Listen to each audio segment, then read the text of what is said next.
tungi future manggadaba drug aduga arms ki Manipur sida already problem le pun mak sing asi akoi leitarna ba koi sarkar sina honagani madu honabadana koi punamang na mateng pangadabani haibagi akan ba wapham ama akoi unified command ge dugum laba tang ni pangi meeting aduda honorable chief minister na takpi kiba adugi matungina makoi central forces sing aduga state forces singa inti jana coordinate laina de haraga operation valley da amasum singda chathaba lette adugo ngarang airport ta ngarang tang 13 april gi sigumlaba numit asida airport ta pung 10 ga minute 30 taba matam aduda kugi source khara dagi pau phangmadagi tulihal airport sida kiba humbagi thaba khara chathabada koi CISF amasung airport ta leiba police singa loyana aduguma thi humba masat chathaba matamda drug peddler ma fai ma ki maming si Muhammad Sabir Ahmad ko wama kokla dagi mangonda interrogation amata wa matamda mahangna kokla sida drug mayam amaga khulai ga leihowi haibaduda akoi madu thiba oina Assam Rifles ki kanggu ama makoi si tidi maikei da haithaba kwakta ronda haithaba matamda koi communication khara gap leihowa haijaba tai communication khara gap leihobadagi makoina Manipur police ka makoi punna satmina ga do bodu satmina da bada ningthokong khara haithara ko matamda mafam aduda check tawba nupi khara leirambaduna ekoi gari si khamo hena khamo matam hek yengba matamda ekoi chingmi gi masak manam mi ma yaw hairiba mi si Chandel dagine Assam Rifles masi Naga machani adu nupi sina lawba si kuki macha ma yawre gari manung da kuki macha ma yawre hadana mana lawba sida nupi sina lawba sida mayam si hopjila gari si nungna thar matung sida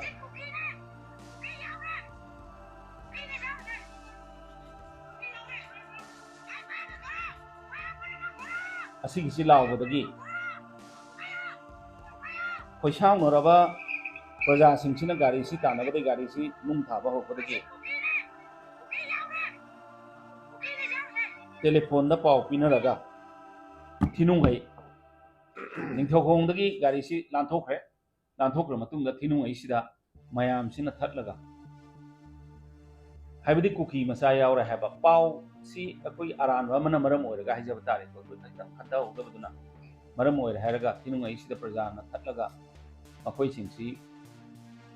kanano na koi haiba kanda akoi manungda Assam Rifles soibane makoi si kiboi thangboy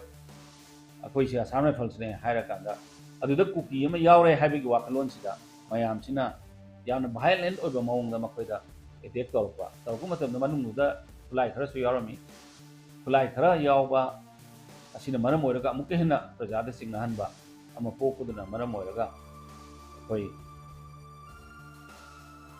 hodog asi gari du mai thare gari makoi laminaba gari ama makoi dagi fulai mundre makoi su yam tina pura kanda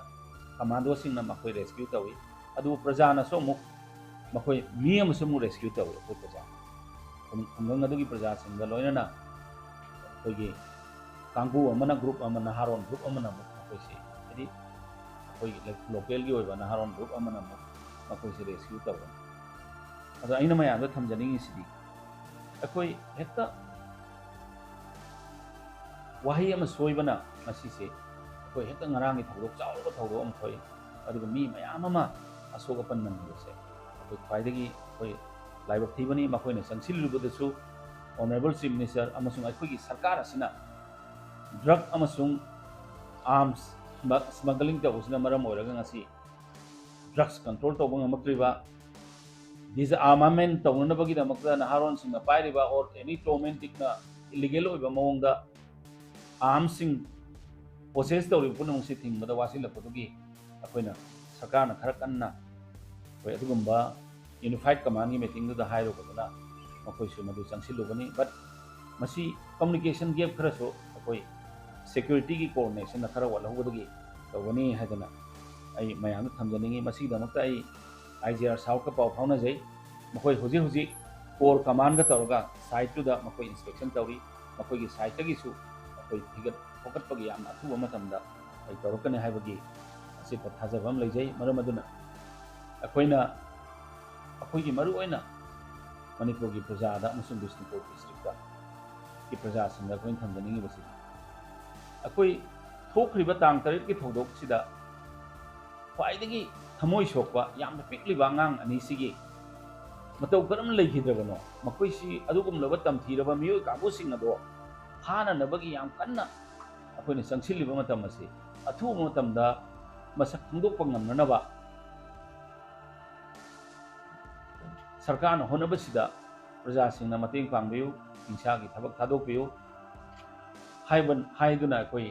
taruk Bishnupur district ki leijariba MLA akoina Bishnupur district ki prajada appeal tawjari amasung Manipur ki prajada akoi punamak khanare haraga akoi tawgodoba akoina tung phoibagi oiba asingba thawdoga se mu khanna thoktarnaba akoi tanaminasi